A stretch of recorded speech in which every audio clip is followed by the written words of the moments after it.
Hi. Hello. Welcome to the first episode of Up in the Air. Don't mind the boxes. I am currently moving. My name is Mason, and this is the first episode of my series called Up in the Air. So welcome. Thanks for watching. The goal or the concept for the show is really...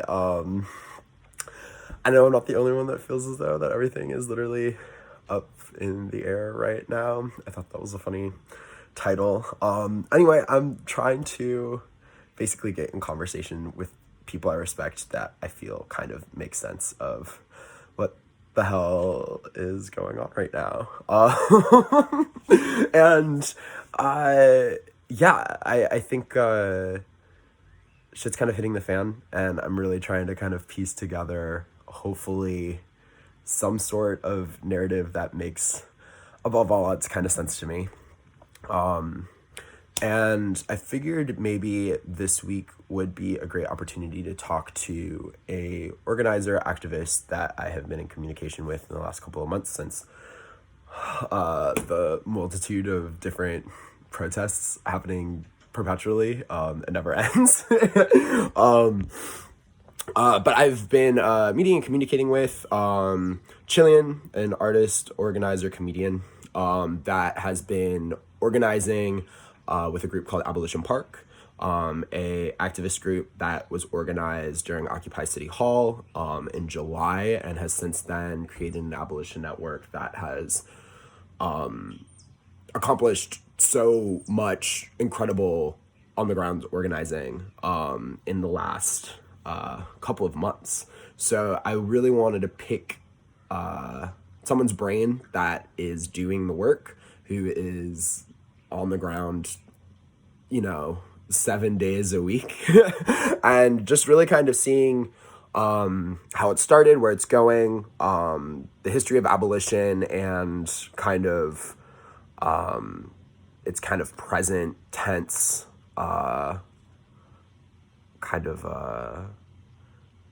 working definition, and just getting kind of like a nice idea of like what activism looks like in 2020.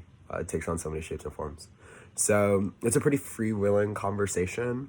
I'm excited for y'all to kind of get into this dude's head because he's really goofy, and that's another reason why I thought he should be on here. And check it out. Enjoy. Let's line up the audio. Then we're good. Sure. Sweet. Hi everyone. I'm here with the first episode of Up in the Air with Chillian from Abolition Park. First episode. This is the inaugural moment, dude. Okay. So much expectation on the first episode. That's what I'm saying. Okay. Raise the bar or let it fall on our head. Let's. That's really the mood. But thank you so much for coming through today. Hey, thank you. I'm really excited about kind of the prospect of having you on because it's been such an incredible opportunity from, as you've seen below, just kind of maybe from like a person, but just kind of seeing how much work you've like organized around Abolition Park and like what your team has created in the last couple of months has been some of the most like exceptional and like really, for me, very promising. You're creating really promising avenues for continued like just on the grounds organizing, which has been like such a difficult terrain to navigate in. Difficult is like saying it very lightly.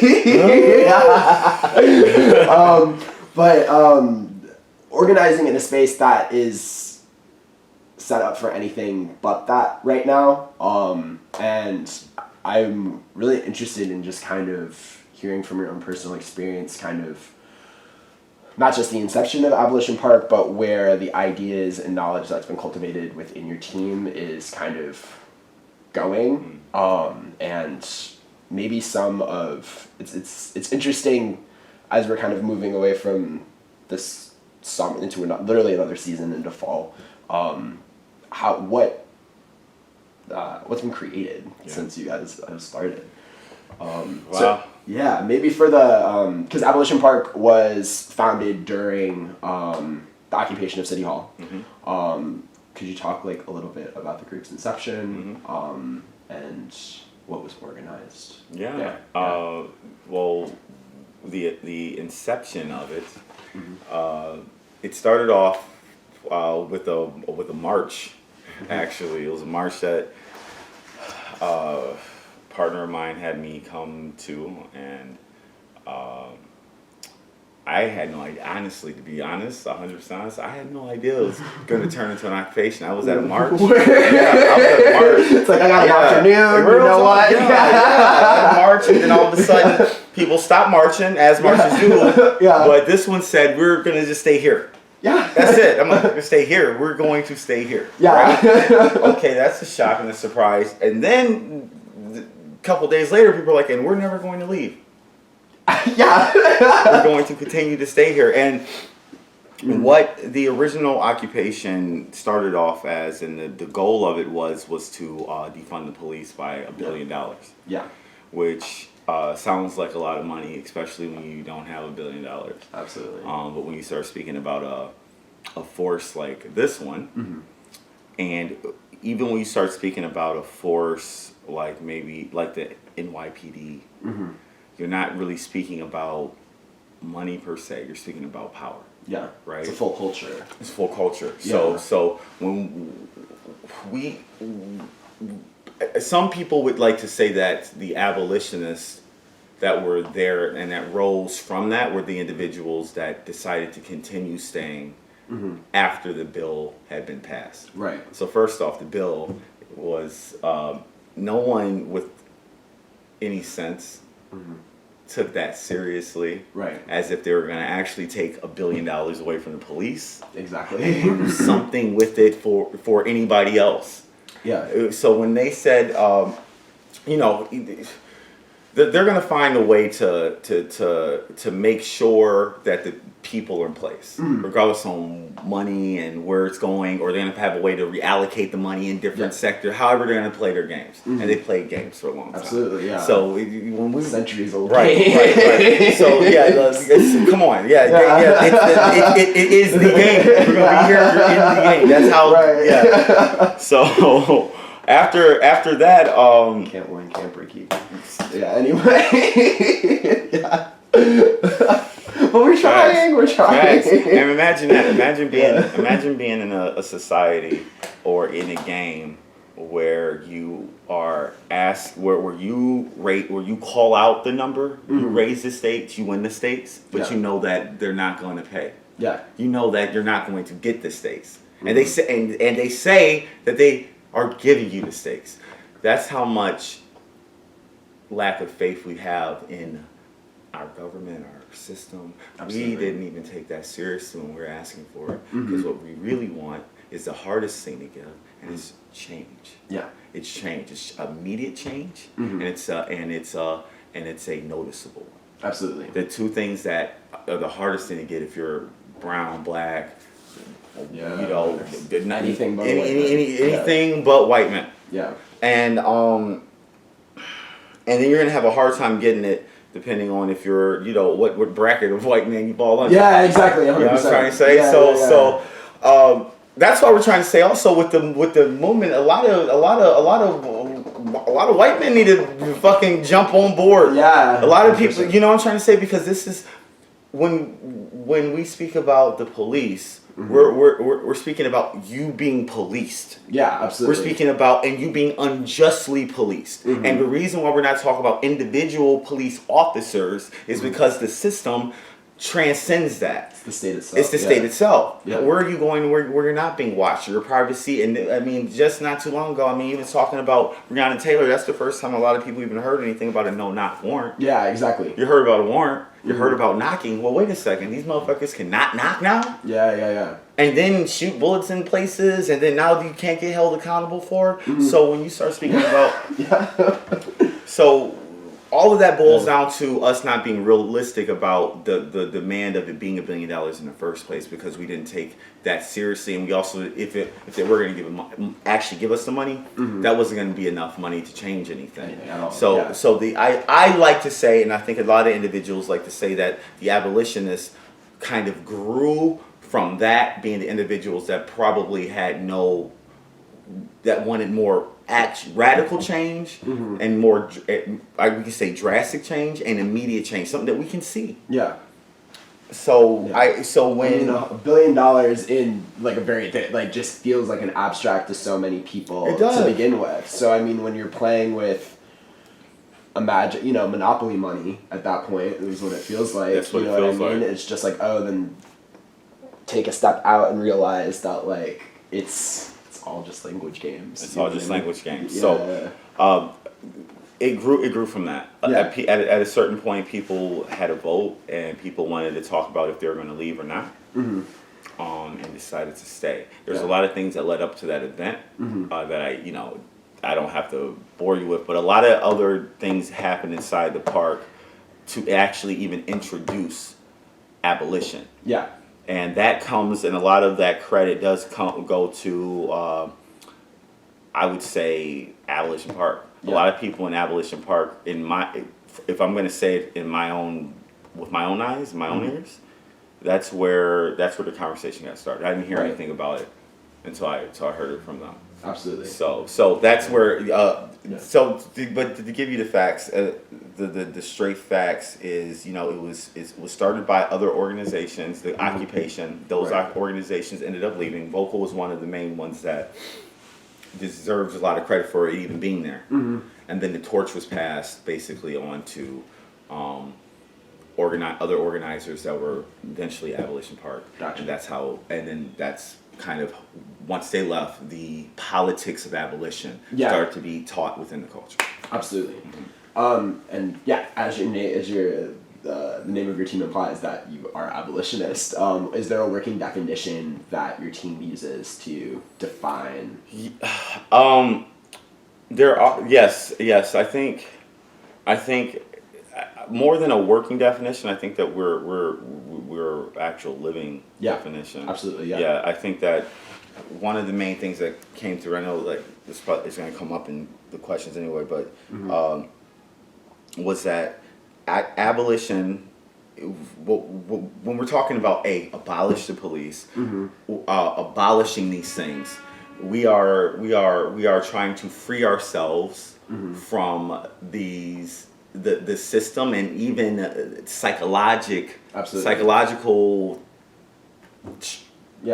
net in our head, webs in our head that's been spun on our heads. We're trying to free ourselves. It's not even from the physical. It's like you gotta erase all this shit that's been here. Absolutely. You have to unbrainwash the brainwashing. So it's not just a physical thing. It's not just a structure thing. It's really a mental thing. It's really a lifestyle, because when you start saying I don't want the police around, you're also saying that you're going to have to handle the things that come with that. You know what I'm trying to say? Absolutely, Now, granted, what comes with that has also been sensationalized, because it's not the danger that you actually fear.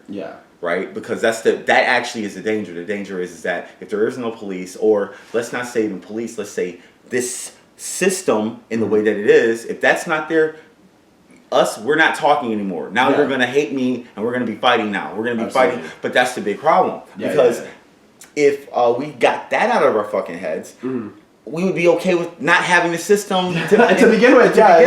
So it's really a mental thing, a psychological thing when it boils down to it. So liberation. To me, myself personally, it's liberation, and it's liberation coming from the voice, and started from the voice of black women and women of color. A lot of people are just finding this stuff out, but a lot of individuals, non-binary, of color, people are starting to find out the black trans battle and movement and power with that, and even where that and how that is even a structure of abolition in itself. Absolutely. How fucking radical. Yeah. You know what I'm trying to say? No, absolutely. Yeah. So which by the way shouldn't be that radical to begin with. Yeah. But in a system like that, me wearing my hat backwards is. Yeah. So yeah, abolition is, to the best ways I can describe it, it's not something that's being done to an individual. It's really reworking and undoing a lot of things that have been done to us. Absolutely. To the society. A lot of things that we never agreed to. Yeah. Never agreed to. So in the same conversation with saying no to how to the police and how the government or the system decides to police people or treat people. Right. We're also going, we'll do the work. That's another thing with abolition. Abolitionists are doing the work because once you can't just say we don't want this and then leave it up. Who are you going to leave it up to do it? You're still going to leave it up to what? The government to do it? Yeah. First off, the government don't even know what the fuck they're doing with government shit, let alone something that they have no idea about, which is abolition. That's everything against what the government would want in the first place. Absolutely. So let's say you did have a government that wanted to be, which honestly wouldn't make any sense. Yeah. Wouldn't make any sense for a government to go, hey, let's take us. I don't want a job. But let's say you did. You're going to need abolitionists to teach you how to fucking do this shit. Yeah, you're going to absolutely. need people who are actually educated in how when you do it, because you've only been educated in really the structures of power. Yeah, and which is basically oppression. Absolutely oppression. Yeah, you've been educated and structured, and you've been sharpening your sword on the hard stone of oppression. So. Yeah. So anyway, abolition to I really feel it's the liberation and the of I don't hate to say it, black voices, black women, black culture, black people, and then with that, all the other people can be free. Absolutely. Everybody else can fucking be free. Everybody else needs to follow the same program because regardless if you like it or not, you benefit from it. Absolutely. And regardless if you like it or not, you don't even like the situation you're in. The police don't even like the situation they're in. Absolutely. They're stuck in the situation they're in. Just like if you're a coal miner and I came around and told you that your job is going to leave, you're going to fight for it. Well, now let's take this police state, which is the state. Yeah.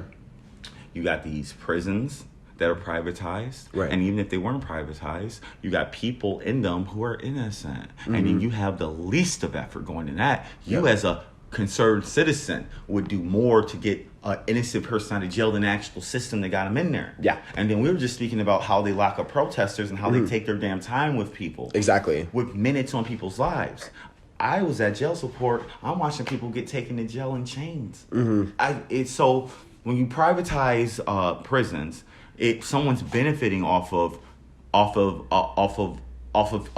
lives, and the lives that are particularly being benefited off of are black lives. Black lives. Yeah. That's who's going in there, and they are making money off of that. What is that? That's slavery. And what is that slavery with? Black people. What has changed? Yeah. Nothing's changed. And back then we were taught you had to. And what did when Abraham Lincoln and all these motherfuckers were talking about? Harriet Tubman. You have to abolish this shit. Not saying that, not giving Abraham Lincoln credit, but speaking of the term abolition and all of that shit, you're hearing that back when you had to abolish slavery. Yeah. And you have to hear it still today because you still have to abolish slavery. Yeah. That's why we're talking an old term because we're still in the same system. Absolutely. We're talking the same shit.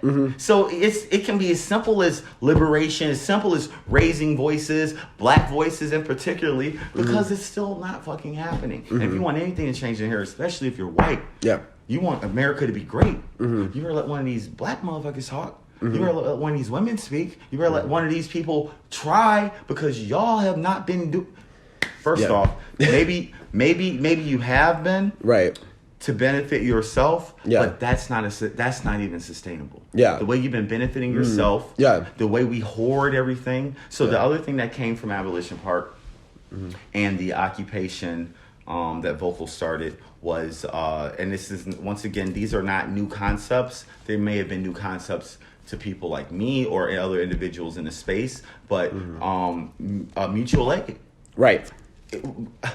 People set up everything from bodegas to laundry to food to medics to education. Who knows where the shit's coming from and how it's getting organized and how it's set up. Yo, real talk, the universe will do some of this shit for you. Universe will. I know that sounds wonky. It shouldn't. Not today. Not absolutely not. Yeah, everything's up in the air. Yeah, no. Can it sound crazy now when someone says I got a crystal around my neck, or I believe in the universe? Yo, there's crazier shit happening in absolutely real reality. Yeah, no, you know what I'm trying to say? Yeah. Like they'll mysticism out of the fucking door. Yeah. Look at what the fuck's going on in your reality. Absolutely. Let's try this shit out for a second. Yeah. I don't know what the fuck's going on there. You know what I mean? So mutual aid was a beautiful thing, and all of these once again it's a bunch of people pulling in to help people. And honestly, when you're helping people, you're helping yourself. Absolutely. You're helping yourself. Yeah. And a bigger absolutely. And I think kind of talking on your ideas of oppressions, cops being the biggest manifestation, the police state being the biggest manifestation of that oppression, and on the grounds of mutual aid, more care, not cops has been a major slogan for your team. Could you elaborate on that statement? I love that statement. Yeah. I haven't thought a lot about it until this. Because it rings so true. You know what? It doesn't. It's the reason why I haven't is because it passes by me because it rings so true. It's so simple. Exactly. More care, not cops just means, honestly, in real talk, if I break it down for you, if I really cared about you, I'm calling the cops. It's obvious. But If I care about you, I'm not calling the cops on you. Yeah, absolutely. I might do it myself. If I really give a fuck, I'm getting involved. Right. If I'm getting involved, if we're getting involved as a community, if we really give a fuck, there aren't cops. Yeah. There aren't cops. Oh, well, these cops are protecting this neighborhood. First off, what? The neighborhood, if that sentence didn't make sense to me, because the neighborhoods that actually need protection, they're not there. Getting it. Yeah, at all. Okay, so when you say care, not cops, first off, you're not getting any cops. Yeah. You see cops driving around. When you get a cop, it's a ticket. It's you're not getting cops. If there's most cops are showing up last minute any fucking way in the neighborhoods that's dire. You're waiting how long? Right. When we're talking about care, care really takes care of the oppression. Right. So when we're saying we care, it means we are getting involved, and it means there's no need for these individuals, by the way, that weren't really there in the first place. Right. To be honest. Yeah, no, 100%. To be real yeah. honest. I'm not even trying to say for me. I'm trying to say even in the neighborhoods where that go, oh well, it's crime are pretty pristine neighborhoods. Let me tell you something. Those cops aren't there to protect you. They're there to protect the neighborhood. Yeah, the First property off, itself. The property. Yeah. They're not even there to protect you being rich. Yeah. If you went out there and started fucking up your neighborhood, you're going to you know. You're gonna get some. You're gonna see the cops at the very least. Yeah, exactly. Maybe you can swindle your way out of it. But what I'm trying to say here is those cops in those nice neighborhoods that are even protecting your home. They're protecting your home. They're not protecting you. And if they are protecting you, they're protecting their job. They're not protecting you. Absolutely. If someone gives a fuck about you, then you don't fucking need they're protecting you. That's the best way of putting it. Yeah, that's absolutely true. So so I don't even necessarily the phrase is more care, not cops. What I'm trying to say is you need care because so there's no cops. Yeah. You know what I'm saying? Right. Please.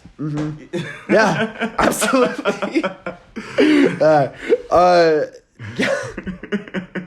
It's so true. Yeah. Man. With that, not going back to a statement you were talking about further is another slogan that has been pushed so much is, Black trans lives matter, which is an obvious statement. And I'm worried about, I guess this is where my brain's going right now. Okay.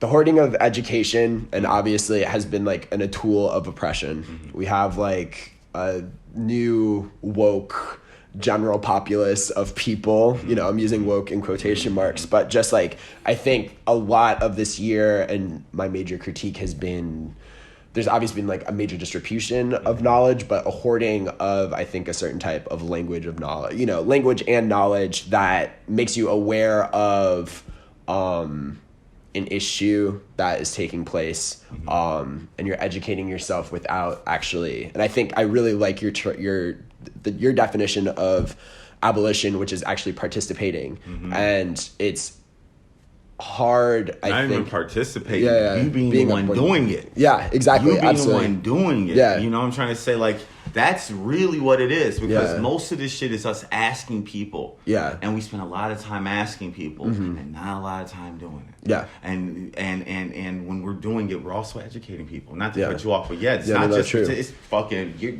doing the shit. You know what I mean? Absolutely. Yeah. But that's what I'm saying is just like I guess, practice. I mean, like, it's the same thing for people that feel like, we have a generation of people that are like overeducated and underpaid in like a capitalist framework. So it's just like, where do you see like that lack of implication with like being around people that I'm sure you're just like around some of incredibly like educated people all the damn time.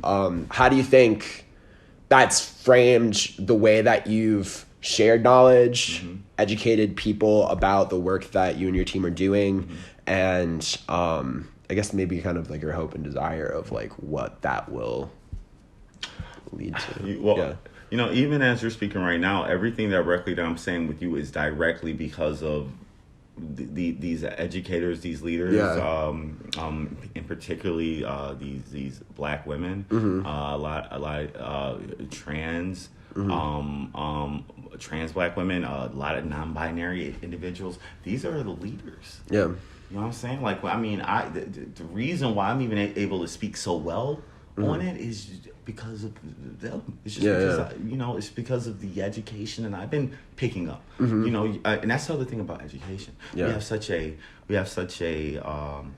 visual about what it looks like.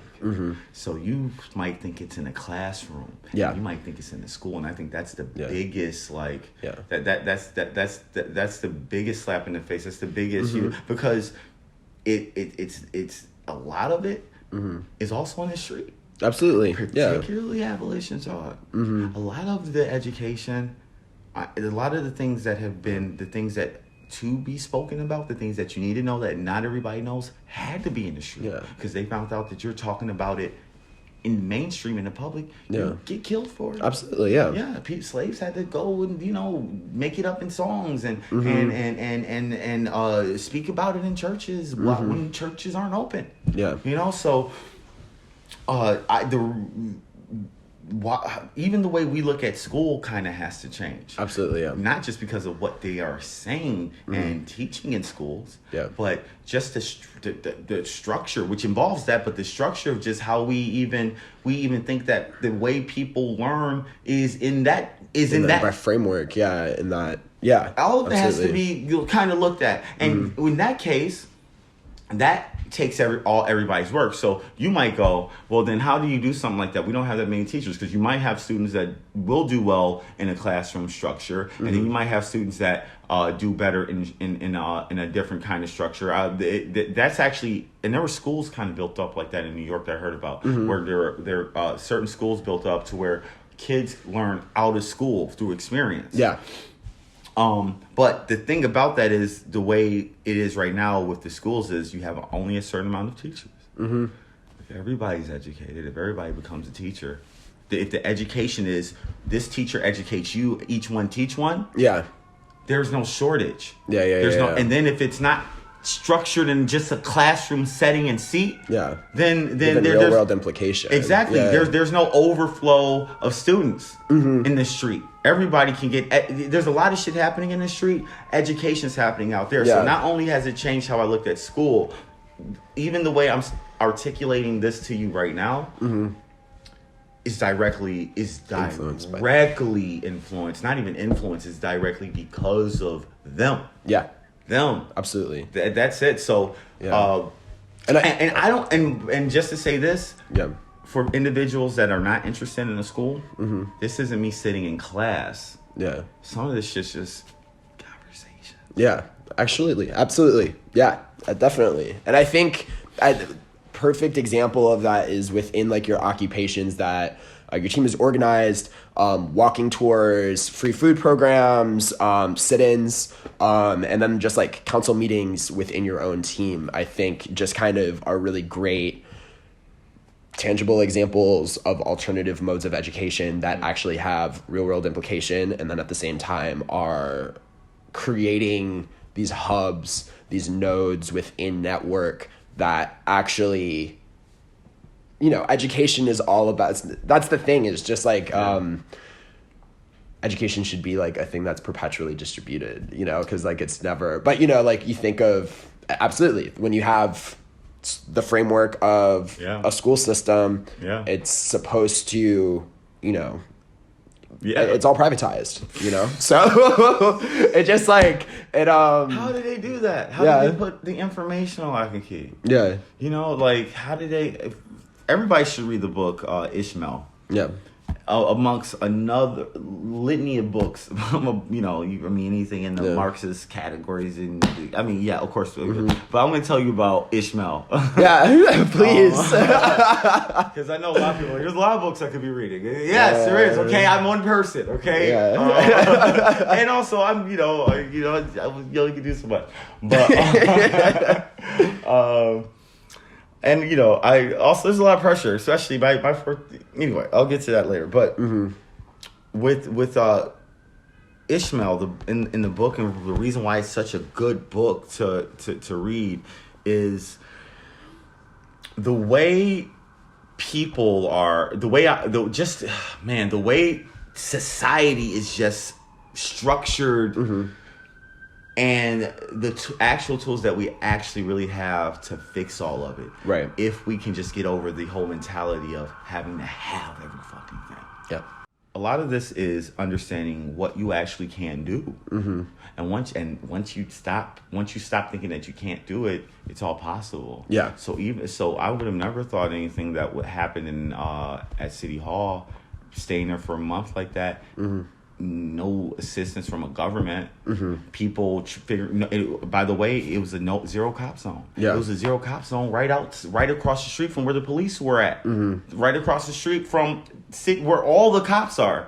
We had set up a no cop zone. It was, you don't fuck with us, and we are only gonna fuck with you a little. Not completely. You're still gonna get fucked with. Absolutely. But, you know, the real, you know, but we won't cause ruckus if you leave us alone as a people.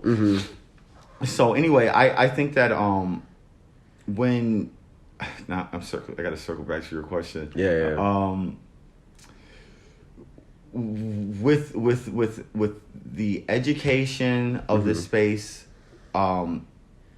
has been priceless, and the fact that you're able to catch on to it, it's because it's nothing. It's common sense. It's common sense.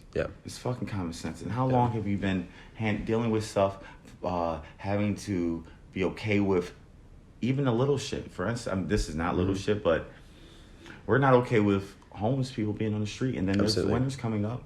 So we're trying to figure out how to put people in places, and I can't, you know, and trying to figure out how we can get that done. But why isn't New York doing it? I mean, like, one of the most like recent occupations that you did like last week was at the Sheraton, which is a hotel in Midtown.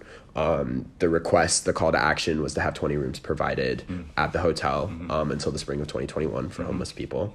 Obviously, because there is a major lack of housing security for homeless people. And I mean, obviously the population is increasing because of the eviction crisis that's happening right now. Which makes zero sense. Absolutely. It makes zero sense. It makes zero sense. Imagine being capable of doing something and just not doing it. Fuck your politics. Fuck your politics. Fuck your politics. No one in New York wants to see anybody freeze to death on the street. Absolutely. Nobody. Who you are. Anybody will say, you know what, take that, whatever money you've been taking out, allocate that to at the very least. I mean, I don't give a fuck what kind of human you are. Your highest stature individual don't want that just to fuck up their day when they're walking. Absolutely, you know? So, sorry to cut you off, but no. That was the question. I just think like, well, not a question, more it's a statement, but like, because that's what you did. I think it's like, I'm interested in kind of hearing about how these occupations have taken shape, what are kind of like the, just from your personal experience, because it's I just want to reinstate that this has just started in July. Like it's crazy how much you all have tackled in that short period of time, where I just feel like it just blows my mind. So it's not only housing and eviction, it's just I feel like y'all have tackled when there's like a new. So interesting too, because what we're doing is not. It's once again, it's not rocket science. It's just really people. Yeah. It's really people. It's really people helping each other out. Yeah. It's so simple. Mm-hmm. It's so fucking simple. Yeah. And you want to know something else? It's the most illegal thing that you could have ever thought in your mind. Just me speaking freely about it now. I'm going these. Yeah, I know. That's It's real talk. Mm-hmm. And that's the thing is just like, especially, I mean, at firsthand, people getting fucking swooped by the police during protests, taken into jail. Mm-hmm. And, I'm reading through comments of people just being like, why is nobody fighting back? Why is nobody doing this? Why is nobody doing that? And just the fact that everyone is like, you just need to sit there and record it. And that's like the strongest oppositional force that you can utilize. Scares the shit out of me.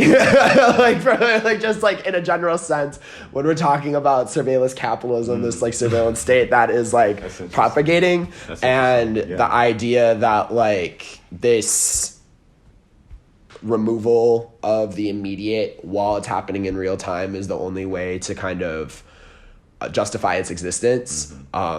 Military technology allowing to self-actualize reality is just like or legitimize reality is like just like that's one of those things where I'm just like, why are y'all not like making that connection? But it's like I guess going back to that and maybe I'll tie in another question with this, because I feel like this has just been like a pretty free-flowing conversation, which I really enjoy, is like from the start, Abolition Park has been great with documentation, and I think creating accessible content that highlights a counter narrative to the narrative, or the lack of, honestly, like it feels like a lack of a narrative at all from larger kind of established media spaces and things like that. My head's right now in media, and I think just kind of like I'm just interested in picking your brain about kind of how you see that's positioned in tactics or organization. On the media front? Yeah. Well, being that, that's primarily, it's one of the things that we do is media. Yeah. That's where I would say if there's a spot or a position, I would be, I'm one of those individuals helping with media. Right. Doing with media. Titles and shit. Somebody's, it's like, that's another thing. We have to rework all this shit. Yeah. So, like, I'm hesitant to say any of that shit, but we'll say I help out. Yeah, exactly. And, any of these like non-hierarchical structures, it's weird to be like, I'm involved. However, we'll say that too. You hold a camera sometimes. Speak to some people, on what they categorize to be media. Mm-hmm. Media is a thing that has not been our friend. Yeah. For a very long time. Yeah. And I think that in this society, if you are a black man or individual of color at all, especially if you identify non-binary or it's Jesus Christ. Right. If you're any of this, you better think about forming your own personal media team. Yeah. Because these motherfuckers are on our ass out here. Real talk. You heard your president before Obama, when the Patriot Act got introduced in, you know, that changed everything when it came down to surveillance. 100%. And you want to know who's not really being surveilled? The motherfuckers surveilling us. Yeah. And at a certain point in time, you know, they shot themselves in the head with this technology because they've created some shit that we can use on them. And to show you how your government is, I'm not saying your government, but I'm saying they're going to change that shit. Yeah. I'm not trying to speak it in existence. That's common sense. Once they start seeing that, there's going to be something about that. That's just where we're at. Yeah. You know what I'm trying to say? So we have a media team, first and foremost, to protect us. I think everybody now with the cameras is their own media team and should be But this community needs a media team because a lot of people in the community are protesters and are people who are fighting for Black life and Black rights. And you know, your system don't take to that too kindly at all. So you got to have a camera. That's why, honestly, some people may feel like the only thing they can do is record. Well, then do that, because just the other day that recording helped. So I'd rather walk as we're marching down streets. I'd rather look up in the buildings and see 1,000 phones out. Yeah. You know, versus 1,000 people inside somewhere. So if a person needs to just post Black Lives Matter on their Facebook, if you're about it, do that. That helps. That supports. That, I mean, it feels good. You know, you're not out there. You got a camera. Put that out there too. But also, as your point is, don't allow that to think that that's the only thing that you can do. Yeah. You know, and also, if that is the only thing that we're doing, we're not really doing. We're doing something. We are doing a lot, but we're not doing everything we could be doing. Yeah. After a certain while, after recording the phone. By the way, we're hard at work with recording the phone and doing the job. Absolutely. Yeah, you just gotta have to multitask out here. You know perpetually. I mean? Yeah. Yeah. So the media team is made up of a lot of individuals that are all very concise and skilled in what they do, interested in what they do. A lot of individuals way smarter and talented than me. A lot of people that we learn from and are so crucial. And the reason we need it is because that media is pointing the camera on your ass. Yeah. You gotta point one right back at them. Absolutely. You know, we're hearing your opinion about what's going on. You wanna hear ours? Yeah. You know what I'm saying? How about what we think and feel? We're actually out there though. You know, that guy giving you that report, he's in a desk somewhere. Yeah. You know, calling into another person that went out there from being in a desk. Yeah. Some of these individuals that, Abolition Park are in the street. We can tell you exactly what's happening firsthand. Yeah. So it's important to be able to not only get our say in, to say something. Yeah. And honestly, to start helping to paint a accurate representation of what's really happening. That what's really happening, and a lot of things are in the street. Yeah, a lot of the education is in the street, and if you're inside, you're not getting it. With that being said, we do have to round out because we are pretty far out of the framework. I do want to, it's time to do the plugs and stuff like that. Where can we find where can we find Abolition Park online? Also with your team, you're also raising money, not at this point. I think you have raised $5,000, but we'd still for donations. That's a huge thing. That's important. Yes, you can find Venmo at Abolition Park, Cashapp at Abolition Park. The GoFundMe, particularly for the housing, is GoFundMe